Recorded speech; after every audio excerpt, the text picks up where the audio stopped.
Remember what Helen said about Amber working in the maternity ward? She must have noticed that babies who were supposed to be stillborn weren't really dead. They were being taken and sold to people who needed their blood. But why not?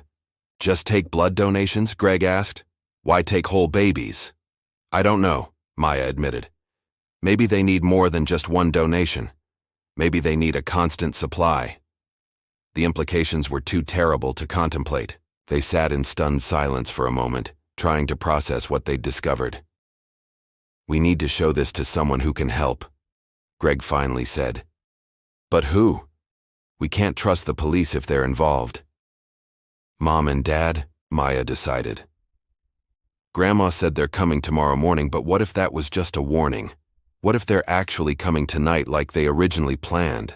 How do we find them? We can't go back to Grandma's house. Maya thought for a moment. The motel on Highway 16. If they're driving in from the city, they'd pass it on their way into town. We could wait there, watch for their car. It wasn't much of a plan, but it was all they had. Maya carefully ejected the USB drive and returned it to her pocket. As they were about to leave, Greg suddenly grabbed her arm. Maya, look! On a television mounted in the corner of the children's section, a news report was playing. When a high volume was muted, but the images told the story clearly enough. Police cars surrounding Helen's house on Maple Street, yellow crime scene tape stretched across the yard. The caption at the bottom of the screen read, "Local woman found dead in apparent suicide." No, Maya gasped. They got to her after we left. We need to be careful, Greg said, his voice tight with fear. Really careful. These people are serious. They exited the library cautiously, checking in all directions before setting off toward Highway 16. The sun was beginning to set, casting long shadows across the streets. Neither of them spoke much as they walked, both lost in their own thoughts and fears. The roadside inn was a small, aging motel set back from Highway 16, about a mile outside of town. By the time they reached it, darkness had fallen completely, and the temperature had dropped enough to make them shiver in their light jackets. Now what? Greg asked as they stared at the motel from across the highway. We wait and watch for Mom and Dad's car, Maya replied, though she knew how unlikely it was that they'd spot it in the dark. They found a spot behind a cluster of bushes with a clear view of the motel entrance and settled in to wait. Time crawled by, each minute feeling like an hour. The chill of the night seeped into their bones, and exhaustion began to take its toll after the day's events. Maya, Greg said after they'd been waiting for over an hour. What if they don't come? What if something happened to them? Too? Maya refused to consider that possibility. They'll come. They have to. Another half hour passed. Maya was fighting to keep her eyes open when headlights appeared on the highway, slowing as they approached the motel. A familiar blue SUV pulled into the parking lot. That's Dad's car, Greg exclaimed, suddenly alert. They watched as the vehicle parked in front of the motel office. The driver's door opened, and their father stepped out. He looked tired, his shoulders slumped as he headed toward the office. Dad, Maya called out, forgetting caution in her relief. She and Greg sprinted across the highway toward him. Richard Johnson turned at the sound of his daughter's voice, his expression shifting from confusion to shock to fear in the space of a heartbeat. Maya, Greg, what are you doing here? He demanded as they reached him, immediately pulling them close and scanning the surroundings with wary eyes. Dad, we need to tell you something, Maya began urgently. It's about a baby we found and a woman named Helen and— Not here, their father interrupted, glancing nervously around the parking lot. Get in the car now. He hustled them into the back seat of the SUV, where they were surprised to find their mother already sitting, her face pale and drawn with worry. Richard, what's— she began, then broke off with a gasp when she saw the twins. Oh my God, what are you two doing here? Where's your grandmother? Mom, Grandma's in trouble, Greg blurted out. There are men at her house. They heard Officer Jenkins and— Start from the beginning, their father instructed as he slid back into the driver's seat and started the engine, pulling quickly out of the motel parking lot without checking in. Tell us everything. As they drove through the darkness, the twins took turns explaining all that had happened. Finding baby Emily, meeting Helen, discovering the connection to their parents, learning about Amber's investigation, and finally seeing the news report about Helen's death. Their parents exchanged looks loaded with meaning as the story unfolded.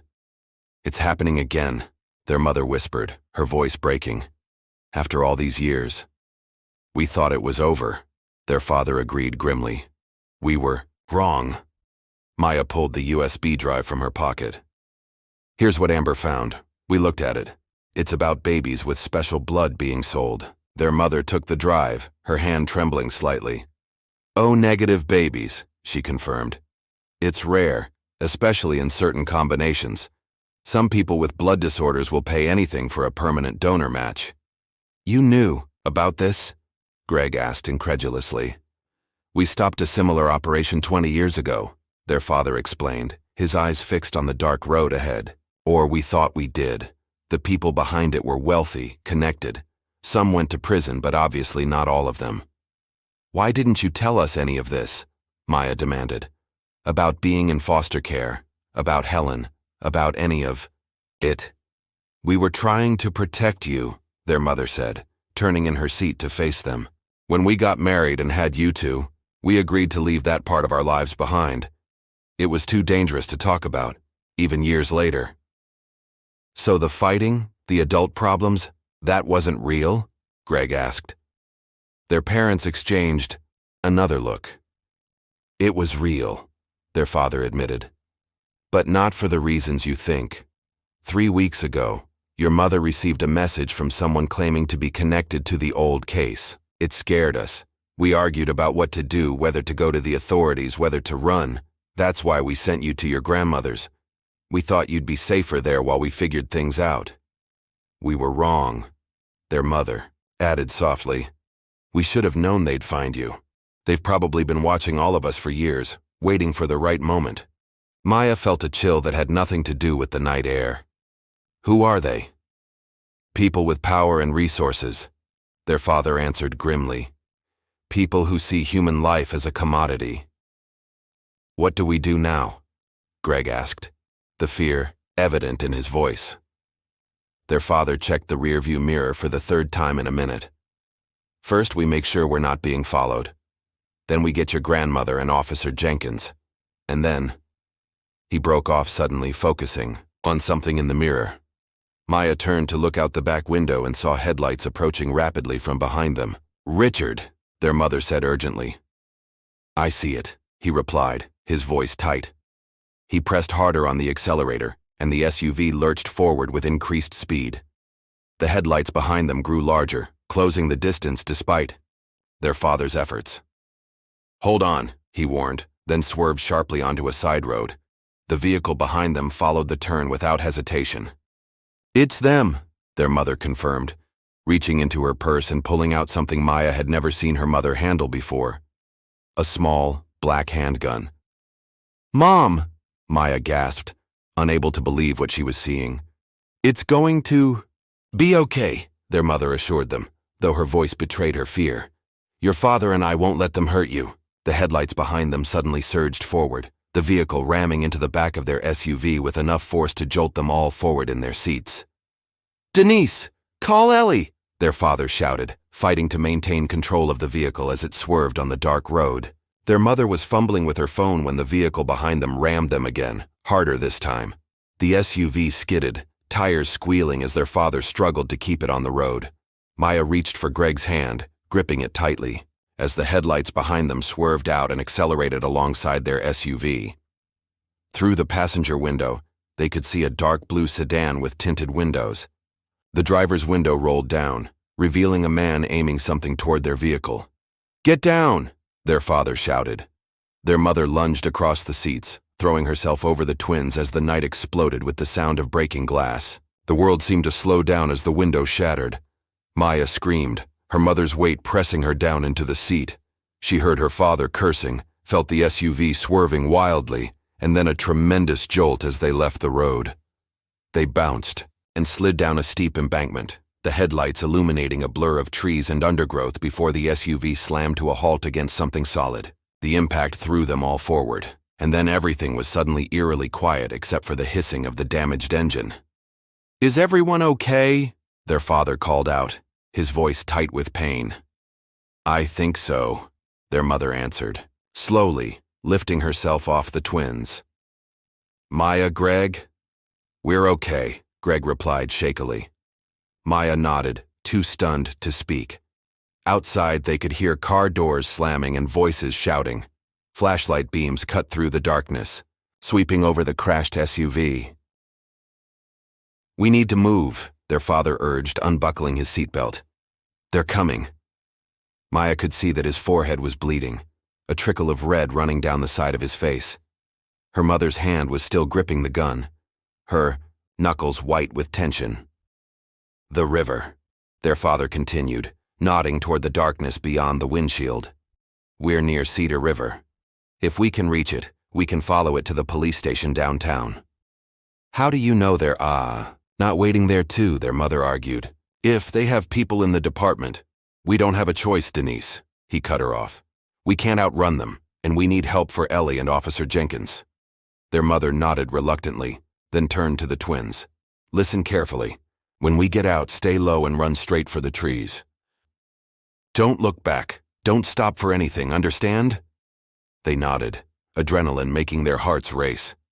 Richard, you take Maya. I'll stay with Greg, their mother instructed. If we get separated, meet at the old boathouse. The flashlight beams were getting closer, accompanied by the sound of people struggling down the steep embankment. Now! Their father hissed, pushing his door open. They scrambled out of the SUV into the cool night air. Maya felt her father's strong hand grasp hers as they crouched behind the vehicle. Ready? He whispered, and at her nod, they darted into the darkness. They ran blindly, branches whipping at their faces and roots threatening to trip them. Behind them, shouts erupted as their escape was discovered, followed by the crack of a gunshot that echoed through the trees. Don't stop, her father urged, pulling her along when she faltered. Maya could no longer see or hear her mother and Greg. The realization sent a spike of fear through her, but her father's hand kept her moving forward. The ground grew softer beneath their feet, and soon they could hear the gurgle of flowing water. They'd reached the river. Her father slowed their pace, keeping them low as they moved along the riverbank. The current's too strong to cross here, he explained in a hushed voice. We'll follow it downstream. What about Mom and Greg? Maya asked, trying to keep the panic from her voice. Your mother knows these woods as well as I do, he assured her. They'll make it to the boathouse. They continued on, moving as quietly as possible through the darkness. The sounds of pursuit had faded, but Maya knew that didn't mean they were safe. Dad, she ventured after they'd been walking for what felt like an eternity. Who are these people? Why do they want to hurt us? Her father sighed heavily. It's a long story, Maya. One I hoped you'd never have to know. We already know some of it, she pressed. From Helen and what we saw on the USB drive. He nodded grimly. When your mother and I were in foster care with Helen and her husband, we discovered that our social worker was involved in something terrible. Children with rare blood types were being removed from the system, supposedly adopted, but actually sold to wealthy clients with matching blood disorders. For transfusions? Maya asked, remembering what they'd seen in Amber's files. Yes, but not just occasional transfusions. These people needed regular fresh blood from perfect genetic matches. They were essentially keeping these children as living donors. His voice broke on the last words. Maya felt sick at the thought. That's what's happening at the hospital now with the babies. Her father nodded. It appears so.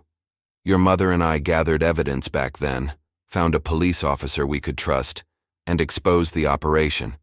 Several people went to prison, including our social worker. But we always suspected there were others involved who escaped justice. Powerful people with connections. And now they're doing it again, Maya concluded. Yes. And when Amber Sullivan started investigating, she must have stumbled onto their operation. She probably recognized your mother's name from the old case files and reached out for help. But why target us? Why leave the baby for us to find? Her father was quiet for a moment. I don't think Helen had a choice. They probably had Amber by then, and Helen knew they'd come for her next. She needed to create a public situation that would draw attention, but also specifically alert us. She knew we'd recognize the pattern. Maya thought about the tiny baby they'd found in the basket, how cold she had been, how lucky it was that they decided to go fishing that day despite the rain. "Is baby Emily going to be okay?" she asked. "I hope so," her father replied. "The fact that they left her alive means she probably doesn't have the blood type they're looking for. She was just bait." They fell silent as they continued along the riverbank. The trees began to thin, and in the distance, Maya could make out the silhouette of a small structure. The old boathouse. "We're here," her father whispered. "Stay close." They approached cautiously, keeping to the shadows. The boathouse was dark and still, showing no signs of occupation.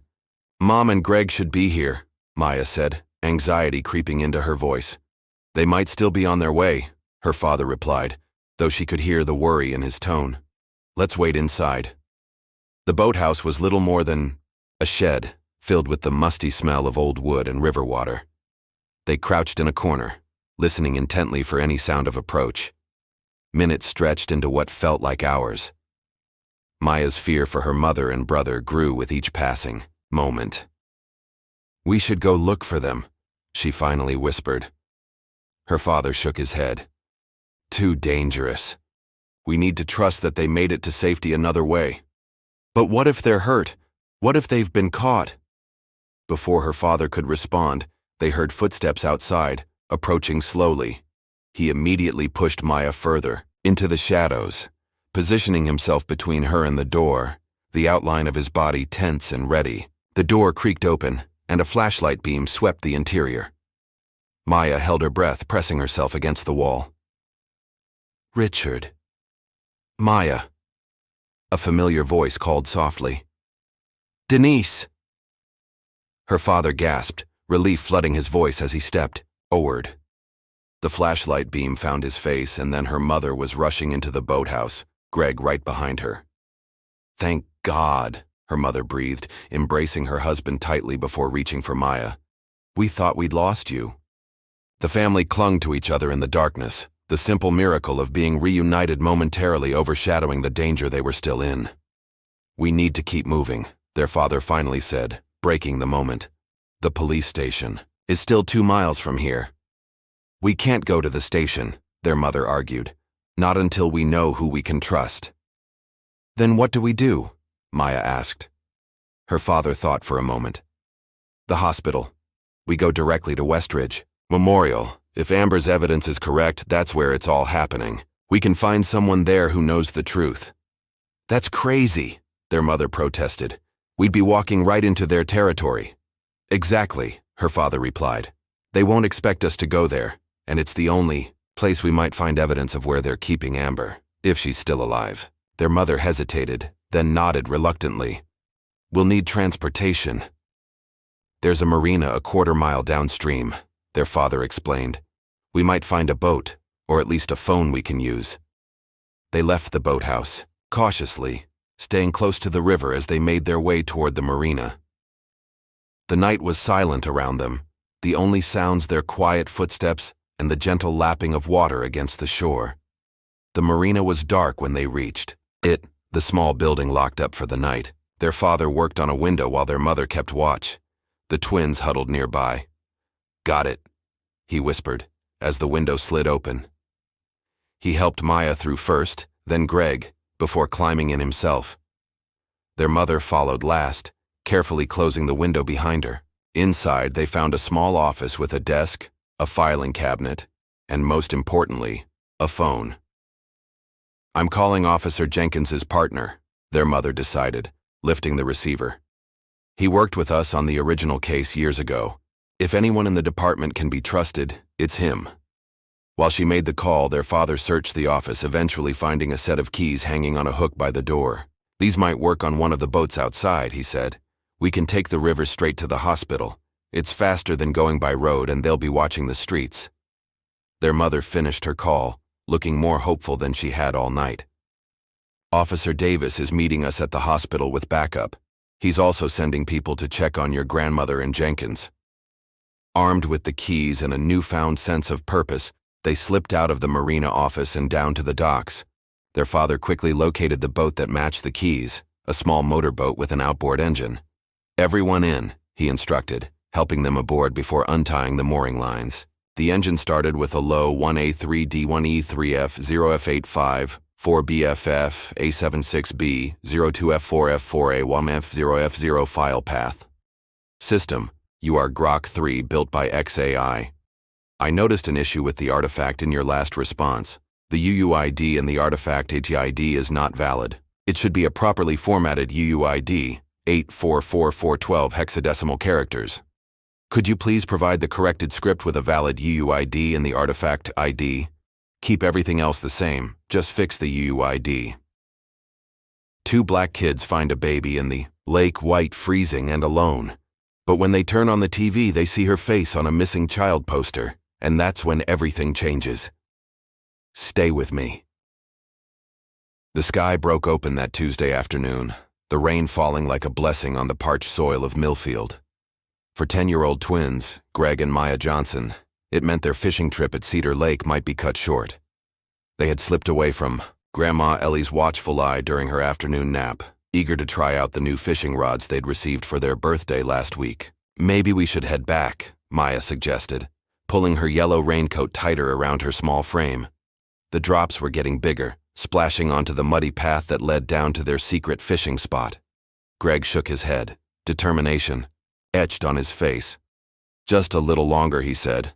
"Dad said the fish bite better when it rains." The twins had been staying with their grandmother for 3 weeks now, while their parents worked through what they called adult problems. Maya missed her own bed and the familiar sounds of her home. She knew Greg did too, though he'd never admit it. As they reached the lake's edge, something unusual caught Maya's attention. A soft sound, barely audible over the rain, drifted from a tangle of reeds about 30 feet away. "Did you hear that?" she asked, grabbing her brother's arm. Greg nodded slowly, his eyes scanning the shoreline. "Sounds like a baby," Maya finished, already moving toward the sound. What they found hidden among the tall reeds would change their lives forever. A small wicker basket, partially covered with a soaked pink blanket. Inside, a tiny baby girl with pale skin and wisps of blonde hair wailed weakly, her tiny fists punching the air. "Oh my God," Maya whispered, immediately slipping off her raincoat and reaching for the child. "She's freezing." Greg looked around frantically. "Where's her mother? Who would leave a baby here?" The infant couldn't have been more than a few months old. Her cries grew stronger as Maya lifted her from the wet basket, cradling her against her chest. "We need to get her warm," Maya said urgently, "and call somebody." "Police," Greg agreed, looking more scared than Maya had ever seen him. "But Grandma's house is closer than the police station." Maya nodded, already turning, back toward the path, shielding the baby from the rain. "Run ahead. Tell Grandma to call 911. As they hurried back through the woods, the reality of what they'd found began to sink in. Someone had left this baby alone by the lake, left her to die. Who would do something like this? Maya asked, her voice breaking. Greg didn't answer. He didn't have to. The same horrible thought was running through both their minds. Grandma Ellie's hands trembled as she wrapped the baby in fresh, dry blankets. Her face, usually so calm and steady, was pale with shock. "Lord have mercy," she murmured, checking the infant for injuries. "She seems okay, just cold and hungry." The police arrived within minutes, filling the small house with official voices and questions. Officer Jenkins, a tall woman with kind eyes, gently took the baby while her partner interviewed the twins about exactly where and how they'd found her. "You two did the right thing," Officer Jenkins told Greg and Maya. "You probably saved this little one's life." The twins watched as paramedics examined the baby before preparing to transport her to the hospital. Despite everything, Maya felt a strange connection to the child. Those big blue eyes had locked onto hers, with such trust when she'd first lifted her from the basket. "What will happen to her now?" Maya asked Officer Jenkins. "Well, we'll try to find her family," the officer explained. "And if we can't right away, social services will make sure she's taken care of."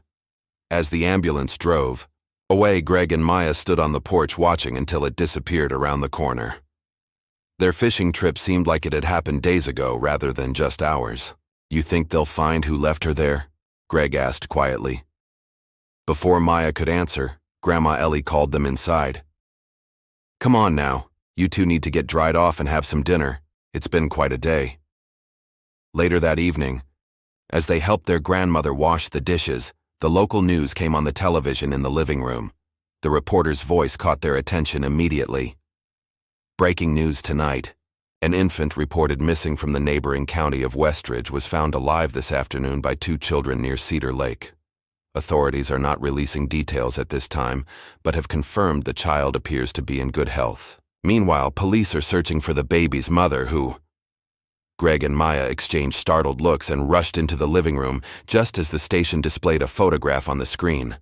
There, smiling back at them, was a familiar face, a young blonde woman holding the very same baby they had rescued. Below the image, bold text proclaimed, "Missing, Amber Sullivan, 24, and her 3-month-old daughter, Emily." Maya felt her breath catch in her throat. The baby wasn't abandoned. She was taken. And suddenly, finding her didn't feel like the end of the story, but the beginning of something much more dangerous. "Grandma," Maya called out, her voice rising in panic. "Come look at this." Grandma Ellie hurried in from the kitchen, dish towel still in hand. Her eyes widened as she took in the news report and the photo displayed on the screen. "Lord have mercy," she whispered, sinking slowly into her recliner. That poor mother. "But where is she?" Greg asked, unable to tear his eyes from the television. "If the baby was at the lake, where's the mom?" The news anchor continued, his voice grave. Amber Sullivan and her daughter, Emily, were reported missing 3 days ago when Amber failed to show up for her shift at Westridge Memorial Hospital, where she works as a nurse. Colleagues became concerned when she didn't answer phone calls or texts, which they described as completely out of character. Police entered her home yesterday and found signs of a disturbance, but no leads on their whereabouts until today's discovery of the infant. The report shifted to footage of Cedar Lake, where police tape now cordoned off the area where Greg and Maya had been fishing just hours before. Officers in uniforms combed the shoreline, and divers could be seen preparing to search the water. Grandma Ellie reached for the phone. "I need to call your parents. They should know what's happening." The mention of their parents snapped the twins back to their own reality. They'd been so caught up in the drama of finding the baby that they'd momentarily forgotten the reason they were staying with Grandma in the first place. "Will this make Mom and Dad come back sooner?" Maya asked hopefully. Grandma Ellie's expression softened. "I don't know, sweetie. They still have things to work through." As Grandma stepped into the kitchen to make the call, the twins huddled closer together on the couch. "I keep thinking about how cold she was," Maya whispered. "Baby Emily, she must have been so scared." Greg nodded, his usual bravado replaced by a solemn thoughtfulness. "Someone must have just left her there, Maya. Right where we go fishing all the time." The coincidence struck them both at the same moment. Their secret fishing spot wasn't on any map. It was hidden, accessible only by a narrow path that most people in town didn't even know existed. Their dad had shown it to them last summer, saying his own father had brought him there when he was a boy. "How did the baby get there?" Greg voiced the question aloud. "That's not a place people just happen to find." Maya felt a chill run down her spine that had nothing to do with her still damp clothes. "You don't think—" A sharp knock at the front door interrupted her. Through the screen, they could see Officer Jenkins standing on the porch, her expression serious. "I need to speak with you all again," she said as Grandma Ellie invited her in. "We have some new information, and I need to confirm a few details about what happened today." The officer settled herself on the edge of the armchair while the twins and their grandmother sat on the couch opposite her. She pulled out a small notebook and flipped it open. "First, I want you both to know you did exactly the right thing today," she said, looking directly at Greg and Maya. "But I need to ask you, did you see anyone else at the lake? Anyone at all? Even just walking on the main trail?" The retired twins looked at each other, then shook their heads. "No one," Greg answered. "It was raining, and most people don't go there when it's wet because the path gets slippery." Officer Jenkins nodded, making a note. And this spot where you found the baby, you mentioned it's not well known. It's our secret fishing spot, Maya explained. Our dad showed it to us. You have to know exactly where to turn off the main path, or you'd never find it. The officer's expression remained neutral, but her pencil paused mid-note. So, it would be fair to say that whoever left the baby there would need to know about this specific location. Grandma Ellie leaned forward, her brow furrowed. What exactly are you suggesting, officer? Officer Jenkins closed her notebook. Ma'am, we're exploring all possibilities right now. We have a missing mother and a baby who was deliberately placed in a location that isn't easily discovered by accident. You think someone knew we go there? Greg said suddenly, his voice barely above a whisper. You think someone wanted us to find her? The officer didn't confirm or deny it, but her silence was answer enough. That can't be right, Grandma Ellie protested. Why would anyone target my grandchildren like that? We're not jumping to conclusions, Officer Jenkins assured her. But I do need to ask, have you noticed anything unusual lately? Any strangers hanging around? Phone calls with no one on the line? That sort of thing? Grandma Ellie shook her head firmly. Nothing like that. What about at your home? The officer asked, turning to the twins. Before you came to stay with your grandmother? Greg and Maya exchanged glances again. There had been that one car, a dark blue sedan they'd noticed parked across from their house several times in the week before they came to stay with Grandma. They'd joked that it was a spy car because the windows were tinted so dark you couldn't see inside. There was a car, Maya said slowly. We saw it a few times parked near our house. Officer Jenkins straightened, her attention sharpening. What kind of car? As the twins described the vehicle, the officer made rapid notes. When they finished, she stood up and thanked them for their help. I'll have a patrol car drive by regularly tonight just as a precaution, she said, handing Grandma Ellie her card. Call immediately if you remember anything else or notice anything suspicious. After she left, the house felt eerily quiet. Grandma Ellie locked the door, something she rarely did before nightfall, and drew all the curtains.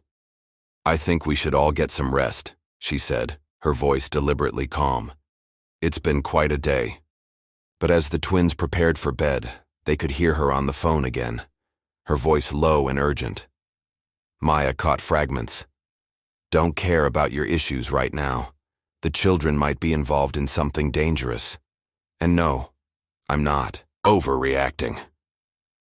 Later, as they lay in their twin beds in the guest room, the house dark and still around them, Greg whispered across the space between them. Maya, you awake? Yeah, I keep thinking about that mom, Amber Sullivan. Where do you think she is? Maya rolled onto her side to face her brother's outline in the darkness. I don't know, but I can't stop thinking about how someone must have known we'd be at the lake. Maybe it's just a coincidence, Greg suggested, but his tone made it clear he didn't believe that. Maybe, Maya agreed half-heartedly.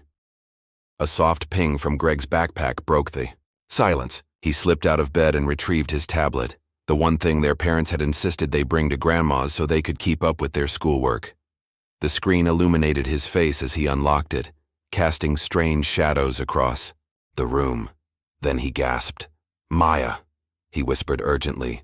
Look at this. Maya joined him, squinting at the bright screen.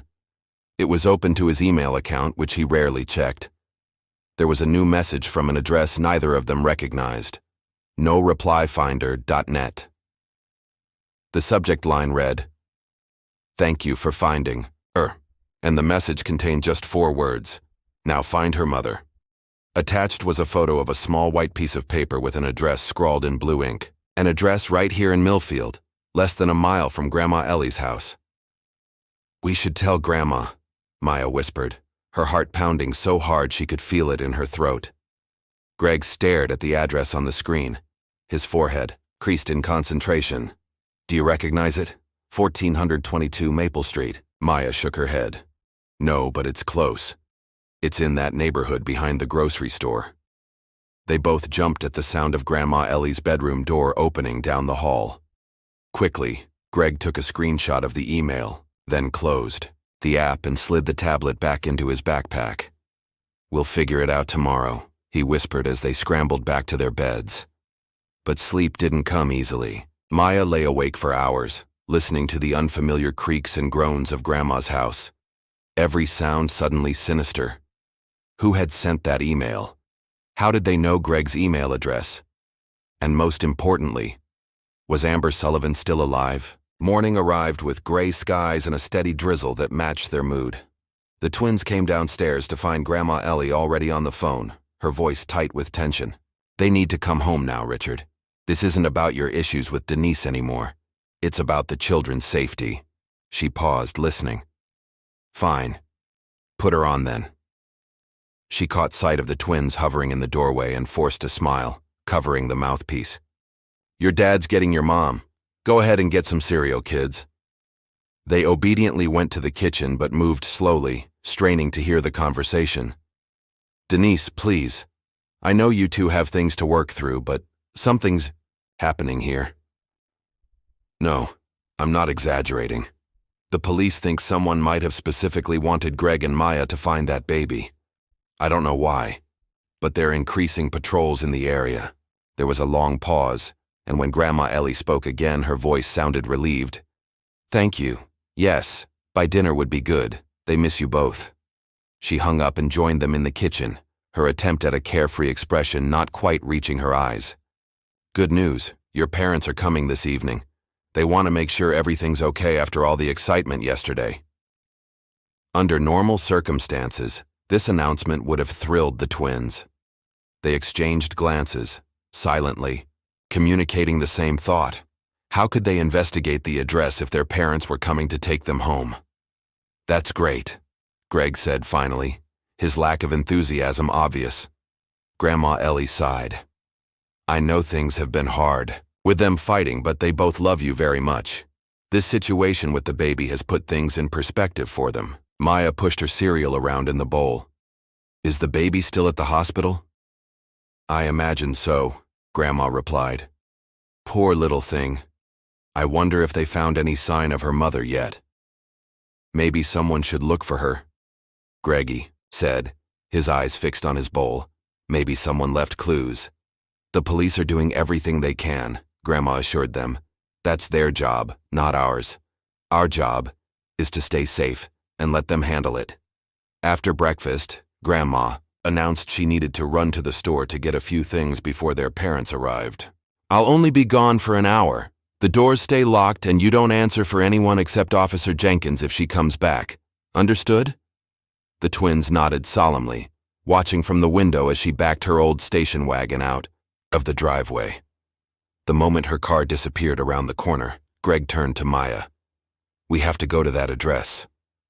Maya had been thinking the same thing, but hearing it spoken aloud sent a chill through